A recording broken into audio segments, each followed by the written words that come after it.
सबके नेता आदरणीय जसवंत सिंह जी,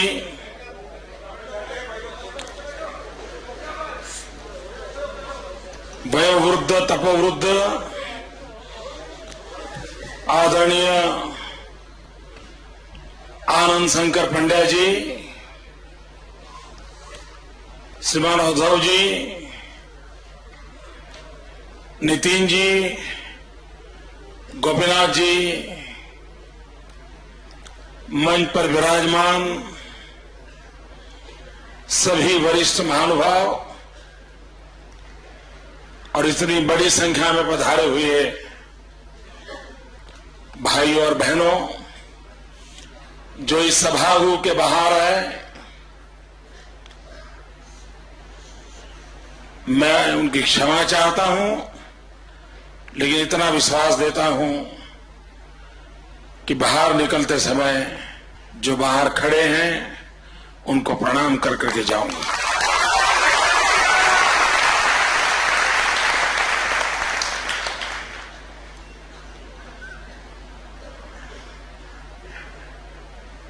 मैं स्वयं में एक बोझ अनुभव कर रहा हूं मित्रों, क्योंकि ठीक है मुख्यमंत्री बन गए क्या है, लेकिन मैं उसमें से अर्थ इतना निकाल रहा हूं कि भले ही अभिनंदन पत्र हो या अभिनंदन की भाषण हो, लेकिन मेरे लिए तो संदेश है कि बेटे तुमसे भी और अपेक्षा है, जरा और ठीक काम करो।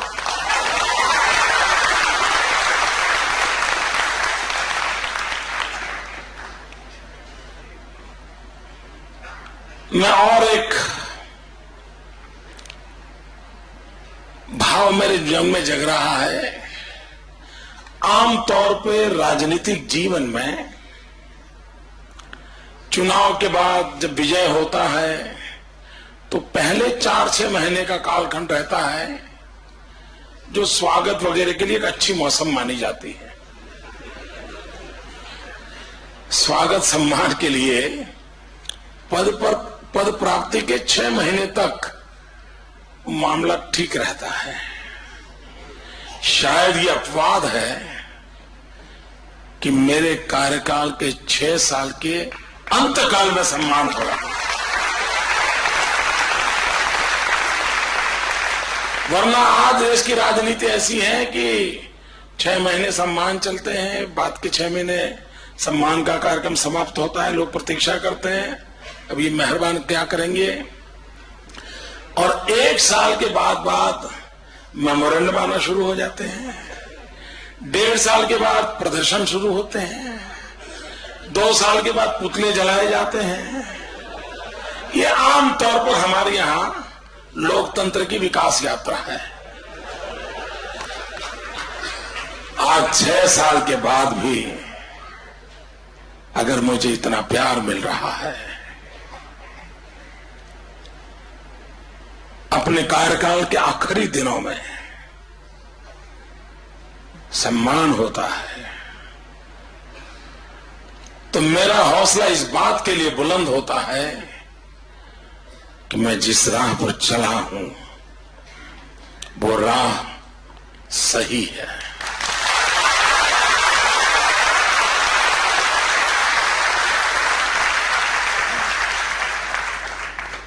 और मैं आपको वादा करूं, मुसीबतों से मैं कभी मुझे कोई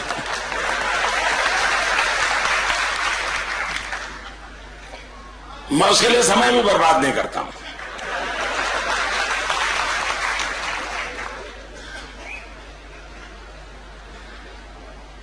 लेकिन मैं आपको वादा करता हूं कि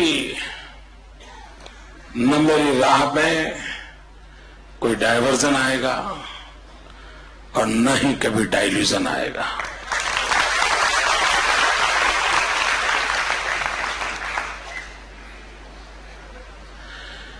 जहां तक गुजरात की प्रगति का सवाल है,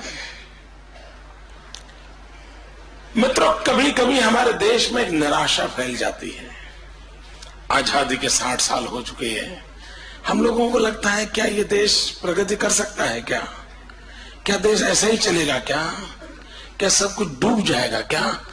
और बहुतेक समाज बहुत निराशा का अनुभव करता है। मेरी कोशिश ये है कि गुजरात के एक प्रयोग के माध्यम से मैं पूरे देश में एक विश्वास दिलाना चाहता हूं, सब कुछ डूब नहीं चुका। अब निराश मत होइए।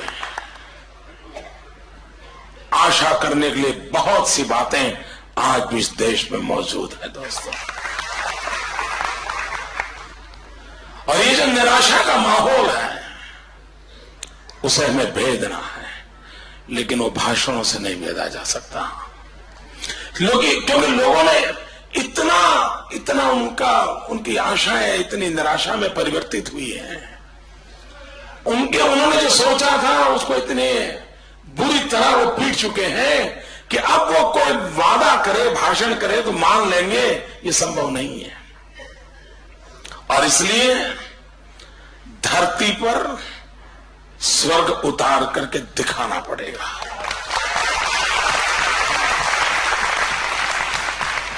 और मित्रों, मैं विश्वास से कहता हूं, यही सरकार, यही मुलाजिम, यही दफ्तर, यही फाइलों का कारोबार, इन सब के रहते हुए भी हिंदुस्तान को बदला जा सकता है। मैं आपको उदाहरण देना चाहता हूं मित्रों। मैं यहां गुजरात की वाहवाही करने के लिए आया हूं ऐसा नहीं है, लेकिन मैं अपना रिपोर्ट कार्ड देना चाहता हूं आपको, मैं अपना हिसाब देना चाहता हूं। और मैं जनता जनार्दन को ईश्वर मानता हूं और जनता के सामने जवाब देना, उसको हिसाब देना मैं अपना कर्तव्य मानता हूं।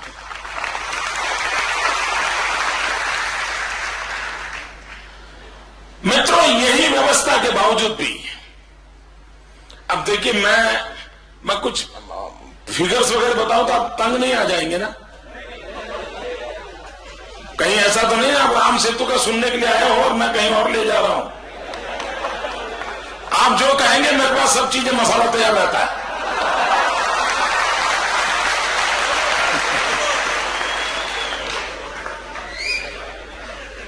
मित्रों, मैं जिस समय गुजरात में मुझे दायित्व मिला, ये 7 अक्टूबर को 6 साल पूरे हो जाएंगे। और हमारे गुजरात को पता नहीं, आप महाराष्ट्र से जब हम निकले, आप हमारे बड़े भाई हैं, हम छोटे भाई हैं, 1960 में निकले। पता नहीं वो कौन सा मुहूर्त था, क्या था। मेरे यहां किसी मुख्यमंत्री की आयु 2.5 साल से ज्यादा नहीं होती है। 2.5 साल तो बहुत हो गया भाई। मुझे 6 साल काम करने का अवसर मिला है, सबसे लंबे समय तक काम करने का अवसर मिला है। जब मैं इस कार्य को मैंने संभाला, तब मेरे राज्य में रेवेन्यू डेफिसिट 6,700 करोड़ रुपीस थी। 6,700 करोड़ रुपीस। मित्रों, गुजरात में 6 साल में एक नया पैसा भी टैक्स में बढ़ोतरी नहीं की गई है। एक नया पैसा नहीं। ऊपर से डायमंड वालों ने कहा ये वैट का हमारे सर पे पड़ा हुआ है, निकाल दीजिए, निकाल दिया। और ऐसा तो बहुत कुछ निकाल दिया, मैंने बहुत कुछ निकाल दिया है। उसके बाद भी आज मेरे राज्य 3 साल से सरप्लस बजट दे रहा है। रेवेन्यू डेफिसिट नहीं है, सरप्लस है। और ये कैसे हुआ? तो हमने जो सरकार में फालतू खर्चे होते हैं उसमें कटौती की, मित्रों। और जब ये कटौती करते हैं तब कितनी दिक्कतें होती है उसका आपको मैं अंदाज दे रहा हूं। जैसे मैंने एक फरमान निकाला, मेरी सरकार का कोई भी अफसर होगा, किसी भी बोर्ड कॉर्पोरेशन का में एमडी होगा, कुछ भी होगा, लेकिन वो हवाई जहाज में इकोनॉमी क्लास में ही दौरा करेगा। वो कितना ही बड़ा साहब होगा, वो 5 स्टार होटल में नहीं रहेगा, वो मेरी सरकार के जो भवन बने हैं उसी में रहेगा। वो कितनी 4 कंपनियों में डायरेक्टर होगा, कुछ भी होगा, लेकिन घर में टेलीफोन एक ही होगा, गाड़ी एक ही होगी। मतलब बातें छोटी होगी, लेकिन साहस चाहिए। इन चीजों के लिए साहस चाहिए। और कभी तो डर लगता है यार, ये सारी ब्यूरोक्रेसी खिलाफ हो जाएगी तो क्या होगा। होगा क्या, मुझे बताइए भैया। मैं सबको पूछता हूं क्या होगा। मित्र, कुछ फर्क नहीं होता है। आज मुख्यमंत्री थे, नहीं हो गए, इससे कोई आसमान गिरने वाला कोई है, इससे कोई आसमान गिरने वाला नहीं है मित्रों। और उसी मिजाज से काम करता हूं दोस्तों, कोई परवाह नहीं।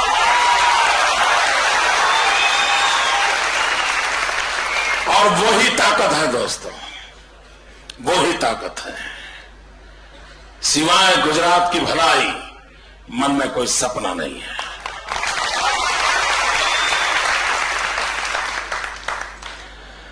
मित्रों, इस कटौती के कारण बहुत बड़ा परिवर्तन आया, एक डिसिप्लिन आई।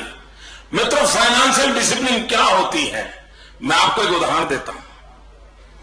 आप कभी बाय रोड गुजरात गए होंगे, तो महाराष्ट्र से गुजरात में एंटर होते समय एक आपका चेक पोस्ट होता है ओछार का, और उधर गुजरात की तरफ चेक पोस्ट होता है भिलाड़ का। एक ही रास्ता है। जितने व्हीकल गुजरात के भिलाड़ चेक पोस्ट से गुजरते हैं, उतने ही ओछार के चेक पोस्ट से गुजरते हैं। कोई हवाई जहाज चला तो नहीं जाता है, कोई जाना ही जाना होता ना। समझ आता है बात क्या बताता हूं जी। उतने ही व्हीकल ओछार से गुजरते हैं, उतने ही व्हीकल भिलाड़ से गुजरते हैं। लेकिन मेरे राज्य में गत 5 वर्ष में महाराष्ट्र से 2,39,52,52,00,000 रुपया अधिक मेरी इनकम हुई है। वो 1 किलोमीटर दूरी पर ओछार है मित्रों, और इधर भिलाड़ है। वो ही व्हीकल, उतने ही व्हीकल, कोई नया व्हीकल नहीं। उसके बाद भी गुजरात की तिजोरी में 5 साल में 2,39,52,00,000 रुपया महाराष्ट्र से ज्यादा। इसका मतलब आप हिसाब लगाइए, ओछार की वो कौन सी गले मोहल्ले हैं जहां से रुपये घर करके चल जाते हैं।